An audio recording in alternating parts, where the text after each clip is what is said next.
Hi, my name is Ye Vu, and I am here at the Crosse Heritage Center. And this exhibit is especially important at this time because it's been 50 years since Hmong Americans have come to America in the end of the Secret War. Behind me is one of the large story cloths that's on exhibit. It is actually a donation from Dr. Vincent Herr of UWL. And I'll just briefly go into it. So up in this corner is represents China, right? And most people are familiar with the Great Wall of China. However, most people don't know that there are two Great Walls in China, a northern one and a southern one. The northern one was to keep out invaders. The southern one was to control minorities that were already in China, right? And that included the Miao, who also within that group includes the Hmong. And so you can see here, these little colorful figures and these figures in white are the Chinese. And then you can see the little Hmong figures fighting back, right? But eventually they're pushed out of China. And here is the red and green rivers. And you'll hear in Hmong storytelling and Hmong history, a lot of mentions of the red and green rivers. And it is an actual red and green river that exists in China. So they had to cross over that in southern China to get into Southeast Asia. And in this one, it's really interesting because this artist included Burma, right? Because Hmong people did move into Burma as well, or what we call Myanmar.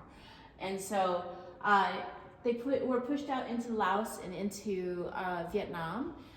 You'll be able to find quite a bit of Hmong diaspora still living in Myanmar and also living in Vietnam and in Laos. And so, you know, this then goes in to show village life, but also you can tell that there's a difference between what's considered Pathet Lao and what's considered Japanese invaders during World War II, right? In this area here, it's Japanese invaders. You could tell by the World War II style backpacks that the Japanese are wearing. And then we move on over to here, and the backpacks switch, right? You no longer see these straps. So these now are Pathet Lao, okay? And so it really, this tapestry takes you through a lot of pivotal moments in Hmong history. This big giant area here is Long Yang, the CIA secret base.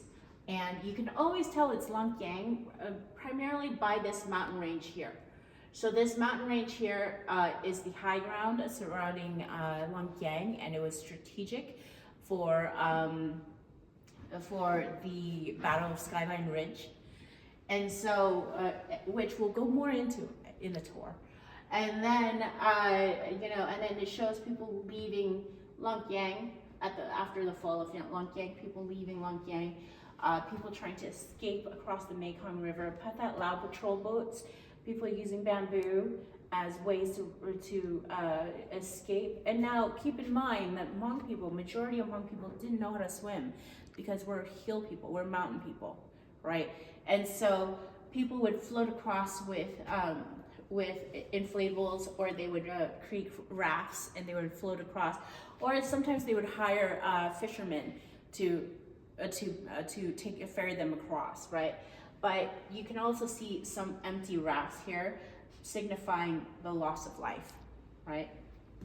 And so, and then of course it moves down into Ban Vinai, right? Ban Vinai, the biggest refugee camp, right across the river from Vientiane, the capital of Laos, right? So Ban Vinai at one point held more than 45,000 refugees.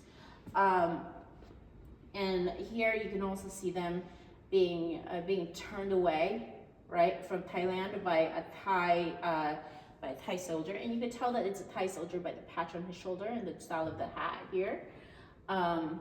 And then, and then it goes on to, so these little buildings here represent Ban Vinai. And then here you see refugees being boarded onto buses to be taken to staging centers to fly over to the United States.